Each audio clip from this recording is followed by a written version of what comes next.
Alright, guys, welcome back to episode number 5 of the Road to Success series. And just like that, in today's video, we're not tackling one university. We are going to take a look at 5 different universities that have a high acceptance rate, low tuition fee, and offer some great scholarships to international students. And stick till the very end of this video because I am going to give you guys a master list that contains over 50 such universities with scholarship links directly to their website.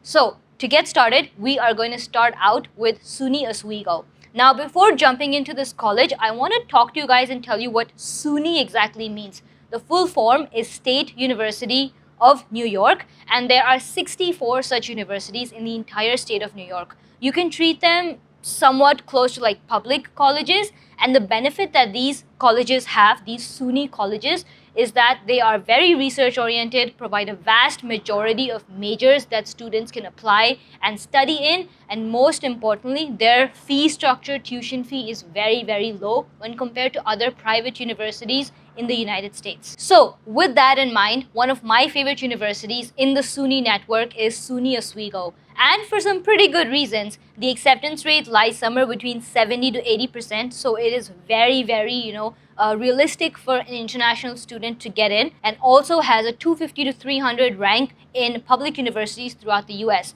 So it sits at under that 500 mark, which is absolutely fantastic if you're trying to look for a university that's like within reach or even a safety university with a very, very low tuition fee. Now, some popular majors in SUNY Oswego include business, marketing, biology, and psychology. Now, with that said, the tuition fee that we're looking at for SUNY Oswego is just $16,980 per year, which is very, very affordable compared to other universities where we've seen $50,000, even $90,000 per year tuition fee. Now, this tuition fee of roughly $17,000 is for undergraduate students that are international, and also this is the base tuition fee. So whatever scholarships that students get is applicable on this base amount. And for my graduate students, you guys are looking at a tuition fee of roughly $38,000 to $40,000 at SUNY Oswego. And I know that this amount is slightly on the higher side. So let's take a look at what SUNY Oswego has to offer in terms of scholarships. Now, there are different types of scholarships that are available. The most popular ones is the Presidential Scholarship, Dean Scholarship, and the Merit Scholarship, and these range anywhere between $3,000 to $20,000 for the span of your entire undergraduate degree. So you can very, very, realistically, if you are performing well in your academics as well as are in a good standing in your college, you can think about, maybe having a $5,000 to $10,000 per year tuition fee while studying at SUNY Oswego as an international student. And for my graduate students, there are a number of opportunities that are available, such as research assistantships, teaching assistantships, as well as multiple on-campus positions. I'm not going to go into a detailed version of what these positions entail. I've done a separate video that you guys can watch to understand what these positions are, what the differences are, and how to actually apply for these in each university. Now, with that in mind, we're going to move on to university number 2, which is University of Colorado in Denver. The reason being its acceptance rate, which is 60 to 70%, and also it is ranked 250 to 300 public university in the US. So it has a pretty good ranking, again, below that 500 mark. Now, some of the popular majors at UC Denver include biomedical science, business, and some health professional programs. Now, with that said, the undergraduate tuition fee for UC Denver is about $30,900 for undergraduate students and about $20,000 for graduate students, which is again, pretty average and on par with what other universities within this range and this year are providing international students.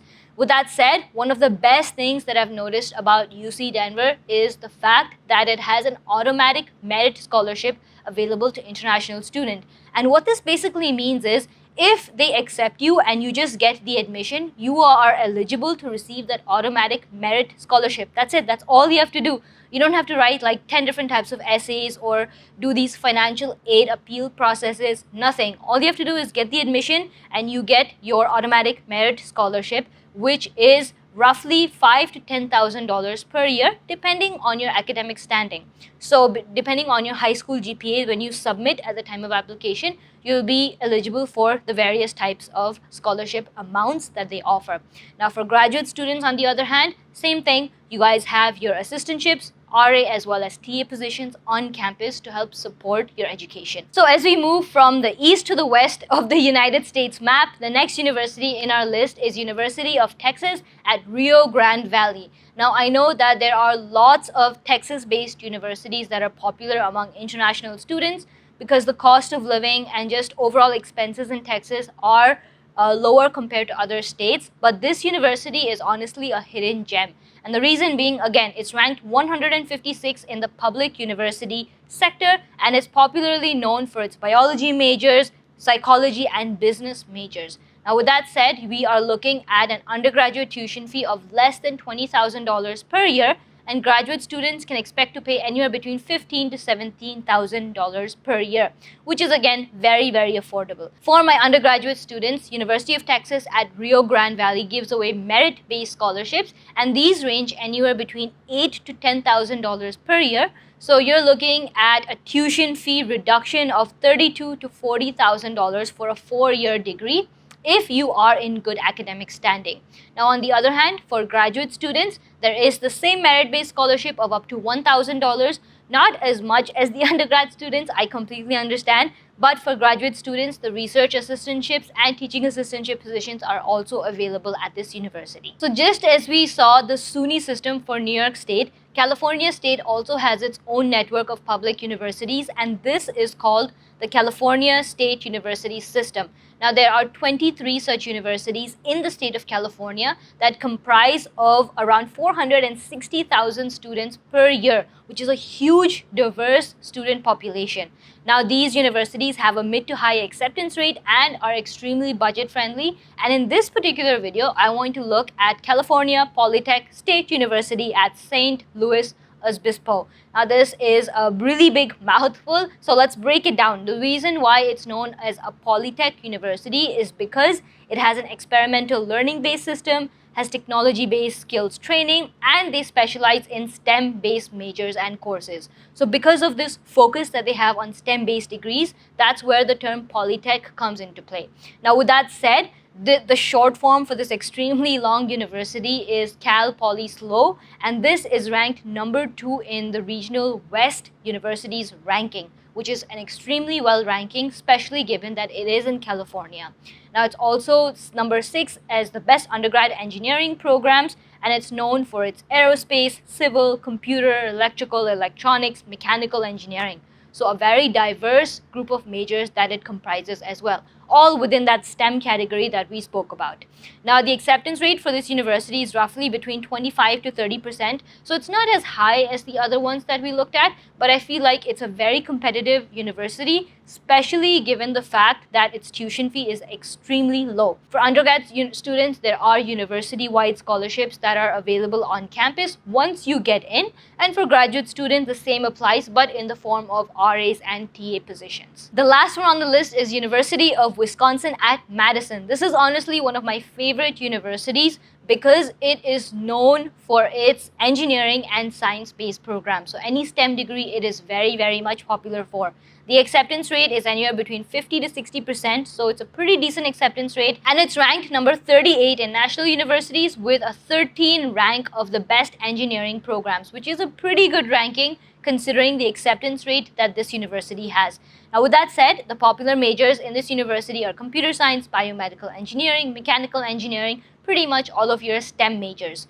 Now, the tuition fee at University of Wisconsin at Madison is around $40,000, which is one of the highest tuition fee that we've seen in the list. But like I said, the reputation of this university is on the higher side as well. So I'm guessing that, this is something that they're taking advantage of, keeping their tuition fee at par with other, private colleges or even other general colleges in the US this year.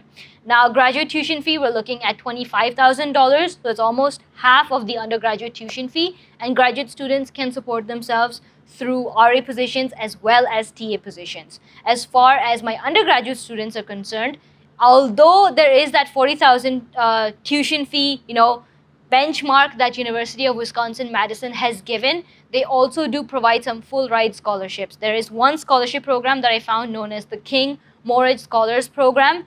And in this particular program, up to 8 students are selected each year to receive a full ride, basically a 100% scholarship or tuition fee waiver for their entire undergraduate degree. So if you are selected among one of these 8 students, the university itself will cover your entire tuition fee for all 4 years of your undergraduate education. It's as simple as that.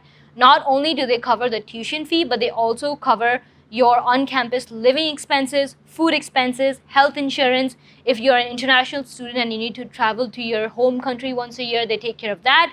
And they also cover a stipend that you can have for miscellaneous expenses as well. Alright guys, so that's all that I had for this list. I covered 5 universities in this video, and there are many more universities in the US that have the similar criteria. Basically, high acceptance, low tuition, and some really great scholarships for international students. So I want to show you guys how you can get the master list, which I keep updating from time to time and keep adding links to the list itself. So what you're going to do is you're going to go on to incognitoblueprints.com and navigate to the course section over here. Click on Ivy League 101. As soon as you click on Ivy League 101, you're going to scroll down and open this Ivy League 101 sneak peek and sign up for free. This entire process is completely free, so we're going to sign up. If you don't have an account, you can just create an account with your name, email address, and a password. But for now, I'm just going to add in and log in over here. Right, once you log in, you're going to head over here to the digital products section and open that, and you're going to be able to view this Ivy League 101 sneak peek. We're going to click here on view, and as soon as we do, you'll be able to see the entire Ivy League 101 course. You're going to go all the way here to chapter number 1.1, which is the college list. Open that up. There is a free video that you guys can watch. It is 5 minutes long on how you guys can build your own effective college list and what exactly needs to go into that college list to make it an effective list if you're going through the admission process. But if you scroll down all the way to the bottom, you can see here which says click here for a master college list. We're going to click this one over here. And with this, you're able to get this spreadsheet that has over 50 universities. And I'm going to keep updating this list as well. So this is something that you guys will be able to see in real time with the scholarship links on this spreadsheet itself. Now, the other thing I want to talk about is in this video itself, I spoke about the scholarships, I spoke about low tuition, high acceptance, and all that. But I didn't exactly tell you guys how you can actually apply to these universities as well as a scholarship. And this is exactly what the Ivy League 101 course does. This sneak peek that you see here, even though the first chapter is free, if you scroll down and look at all of these other chapters, this is basically what is included in the entire Ivy League 101 course. It is a complete guide for college applications for undergraduate or graduate students. There are separate portals, and it takes you all the way from college shortlisting to how to mention your grades, how to mention proficiency gaps if you haven't done well in exams, standardized testing, a step-by-step walkthrough of the application portal, how to write essays, supplemental essays, extracurricular activities, how to submit your school documents, letters of recommendation, resume, applying to scholarships and financial aid, evaluating college offers, and even the student visa process. This entire course has a one-time fee, and if you guys are interested in buying this, you can head over to the course section, Ivy League 101 course, and buy this for the undergrad or the graduate degree, depending on whatever you're applying for, by clicking enroll now. Alright guys, that's all for this video, and if you guys are watching till this point, you know it's time for our random question of the day. And today's question is, what phone do you guys use? First of all, I want to know whether it's Android or the iPhone, but in particularly, tell me like the exact model. If it's Samsung, I don't know if Nokia is still around, Oppo. I'm particularly using the iPhone 14, which might turn into the iPhone 15. It's going to launch in a couple days, but drop that in the comments below. Tell me the exact model number. And like this video if you're watching till this point, subscribe to the channel if you haven't already, and I will see you guys in the next one. Bye.